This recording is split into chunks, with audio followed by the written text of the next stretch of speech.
श्री सद्गुरुदेव भगवान की जय। श्री सीताराम सरकार की जय। श्री राधा रमण लाल की जय। श्री गौरी शंकर महादेव की जय। सभी दर्शकों और भक्तों को कोटि कोटि प्रणाम। सबको प्रेम भरा जय जय श्री राधे, जय जय श्री सीताराम। सभी दर्शकों और भक्तों से प्रार्थना है, आज का सत्संग बहुत महत्वपूर्ण है, बहुत ध्यान से आप सुनना। सभी साधकों का हित इस सत्संग में छुपा है। निश्चित मानिए, इस जीवन का जो परम आनंद शास्त्रों में कहा गया है, जो परम सुख की प्राप्ति शास्त्रों में कहा गया है, संतों से हम सुनते आए हैं, हमें वही प्राप्त करना है। बहुत ध्यान से सुनना। ये सत्संग उनके लिए है जो घर गृहस्थी, नौकरी, व्यापार, काम धंधे में उलझे हुए हैं।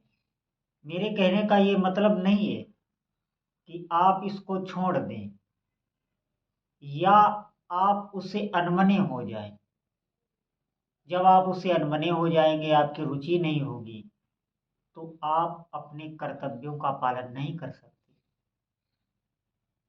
मेरा आपका जो कर्तव्य है, जो भी आप घर गृहस्थी में कर रहे हैं, जैसे भी जहां भी हैं, वहां से आपको हटाना नहीं है।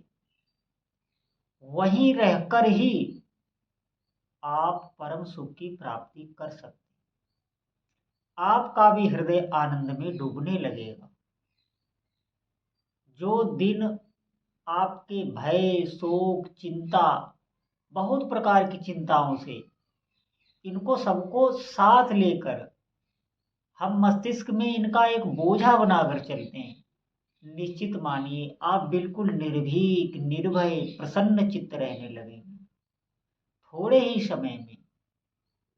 और कोई ऐसा हम आपको यज्ञ भी नहीं बता रहे, कोई ऐसा अनुष्ठान भी नहीं, बहुत सरल मान। निश्चित मानिए, ऐसे ऐसे भक्तों पर भगवान कृपा करते हैं। आपके जो भी इष्ट देव हो, आप जुड़िए, आप साधना से जुड़िए, आप साधना आरंभ कीजिए। हम किसी को मानने वाले हैं, वो सब एक ही हैं, कोई भेदभाव नहीं। आप जैसे जहां भी हैं। हाँ, एक बात मैं आपको बता दूं, अगर आप वास्तविक सिद्धि की प्राप्ति चाहते हैं, अगर आप वास्तविक भक्ति की प्राप्ति चाहते हैं, आप चाहते हैं कि मुझे कुछ आध्यात्मिक दिव्य शक्तियों की प्राप्ति हो, मुझे कुछ अनुभव भी तो हो। जैसे जागृत में इन इंद्रियों से हमें अनुभव हो रहा है, जैसे आपने कोई वस्तु खाई, कोई वस्तु देखी, कोई वस्तु सूंघी, तो उसका आपको अनुभव हो रहा है। अगर आप ऐसा ही अध्यात्म में अनुभव चाह रहे हैं, तो बहुत ध्यान पूर्वक हमारी बात सुनिए। आपको साधना से जुड़ना होगा, आपको विश्वास पूर्वक साधना से जुड़ना होगा, बहुत दृढ़ता से, बहुत एकाग्रता से साधना करनी होगी।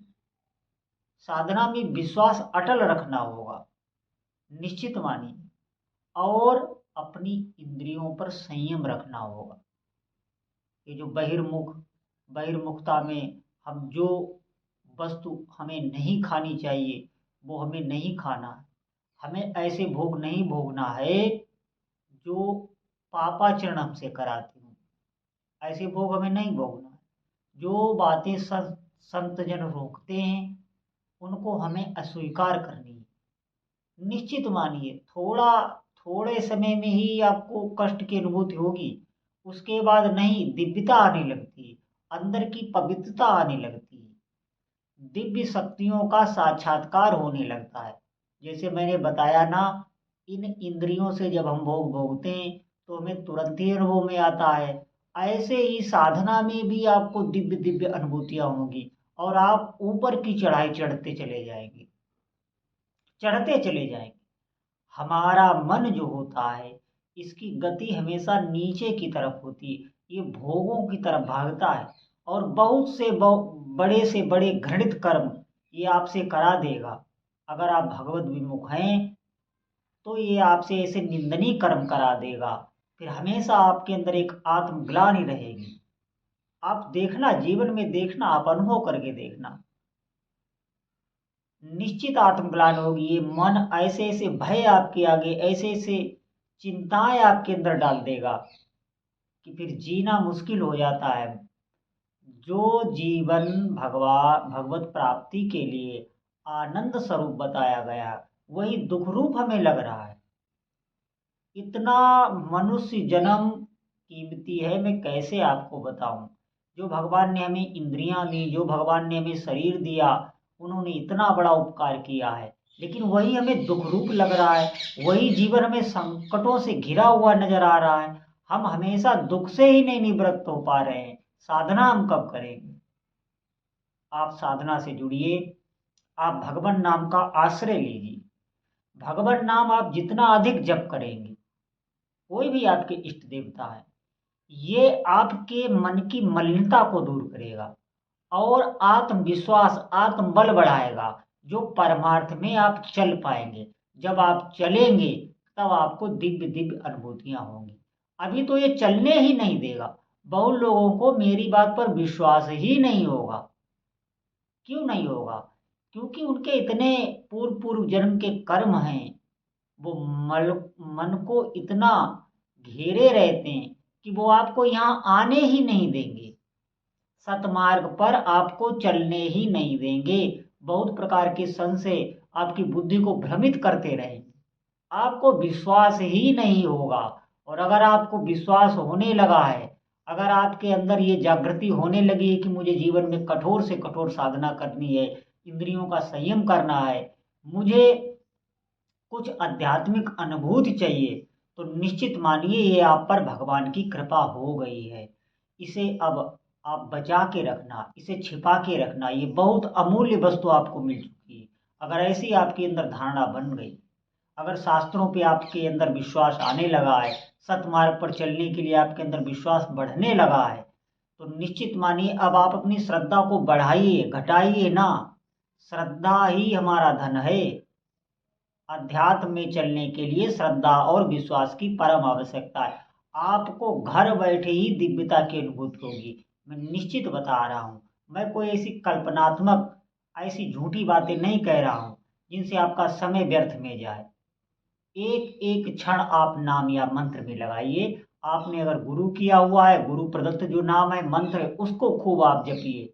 वो जपने के लिए ही दिया गया है। और नहीं तो अपने इष्ट देव का नाम खूब सुमिरिए, खूब सुमिरिए। जैसी सेवा जो भी आप कर रहे हैं वो करते रहिए।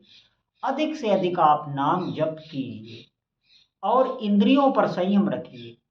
निश्चित मानिए, अगर आप इंद्रियों पर संयम करने लग गए और साधना करने लग गए, तो निश्चित मानिए इष्ट देव की कृपा उस साधक पर बहुत शीघ्र ही होने लगती, बहुत शीघ्र ही होने लगती। यही इंद्रियां दिव्यता का रूप धारण करने लगती, अलौकिक शक्ति इन इंद्रियों में आने लगती है। ये भोगों में दूषित हो जाती है, ये बहिर्मुख होती है, ये मन को हमेशा घसीटती रहती है। ये भोगे, ये खाएं, ये चखें। आप थोड़ा सा नियंत्रण करने लगें और साधना करने लगें, तो आप देखना दिव्यता लाखों करोड़ों में आप अलग अनुभव में आएंगे। निश्चित मानिए आपकी वाणी में प्रभाव होगा, आपको अनुभूति होगी उन अलौकिक शक्तियों की, हमेशा आप अनुभूति होगी। जहां भी आप चलेंगे, एक आध्यात्मिक ऊर्जा, एक आभा मंडल हमेशा आपके साथ रहेगा। ये बात हमारे ध्यान कर लें। जो भी आध्यात्मिक या साधक होता है, जो अच्छा साधक होता है, जो जीवन में लक्ष्य बनाता है कि मुझे भगवत प्राप्ति करनी, मुझे साधना करनी है, उस साधक के साथ ही एक दिव्य ऊर्जा चलती, हमेशा चलती। कभी भी उसे अकेलापन महसूस नहीं होता। कभी भी चाहे जितना बड़ा मृत्यु शरीर का संकट आ जाए, उसमें भी वो बिल्कुल भयभीत नहीं होता, मुस्कुराता रहता है। और उसके जीवन की शांति कोई कभी एक क्षण के लिए भी छीन नहीं सकता। इतना आत्मबल आ जाता है। हमें यही वस्तुएं चाहिए। सभी साधकों से प्रार्थना है, आप साधना से जुड़िए, साधना करिए, भगवान नाम जप करिए, जितना हो सके अधिक से अधिक जप करिए। देखिए और भी साधन हैं, आप जो भी कर रहे हैं, आप भगवत सेवा कर रहे हैं, आप ठाकुर सेवा कर रहे हैं, आपके घर में मूर्ति विराजमान है, आप समाज सेवा कर रहे हैं, आप गौ सेवा कर रहे हैं, जो भी सत्कर्म कर रहे हैं वो मना कुछ नहीं है, वो करते रहिए, लेकिन साथ में भगवान नाम आप जोड़ दीजिए। इसे आप जितना करेंगे उतनी एक आध्यात्मिक ऊर्जा आपके अंदर तैयार होती चली जाएगी, जो आपको ऊंचे उठाती चली जाएगी, इस मन को ऊंचा उठाएगी, आपकी चेतना को ऊंचा उठाएगी। निश्चित मानिए आप दिव्यता का अनुभव करेंगे, और फिर एक दिन वो आ जाएगा जिनका आप नाम जप रहे हैं, उनका रूप भी इन्हीं आंखों से दृष्टिगोचर होने लगेगा। मैं सत्य कहता हूं आपको, बहुत हृदय में गुदगुदी रहेगी, हृदय करुणा से द्रवित रहेगा, भरा रहेगा, दुख का नेम निशान नहीं रह जाता है। सच मानिए, अगर आप स्वप्न में जब जाएंगे निद्रा में, तो आपका जागने का ही मन नहीं करेगा, इतने दिव्य दिव्य स्वप्न आते हैं। पूरा दिन आनंद और उत्सव में ही चलता रहता है, बाहर से लगेगा, बाहर से आपको कोई नहीं पहचान सकता, लेकिन अंदर आप डूबे हुए होंगे। ये चीज हाथ लगती, ये हमें संसार में कहाँ रखी, धन दौलत में कहाँ रखी, ये कोई बाजार की वस्तु नहीं है जो आप खरीद सकते हैं। आपको चलना होगा, आपको साधना करनी होगी, दृढ़ता से विश्वास करना होगा अपने अध्यात्म पर। और अगर आपसे कुछ नहीं बन रहा, तो आप अपने इष्ट देव से प्रार्थना करिए, रोइए उनके आगे। ये मेरी बात मानिए, प्रार्थना में बहुत बल है। आप प्रार्थना करिए कि मैं जप नहीं कर पा रहा हूँ, प्रभु मुझे शक्ति दीजिए, मुझे सामर्थ्य दीजिए, मैं भी साधना करना चाहता हूँ। ऐसे ही आप प्रार्थना कीजिए, फिर देखिए आप कितनी जल्दी आप ऊपर उठने लगते हैं। तो सभी साधकों से प्रार्थना है, साधना करिए, समय व्यर्थ ना जाने दीजिए। ये दुनिया ऐसे ही चलती रहेगी, ये समय ऐसे ही जाता रहेगा, हमें पता भी नहीं लगेगा धीरे धीरे कब हमारा आखिरी दिन आ जाएगा, ये हमें नहीं मालूम होगा। इसलिए साधना करिए, साधना करिए, सब दिव्य दिव्य अनुभूतियां आपको होने लगेंगी। बोलो जय जय श्री सीताराम।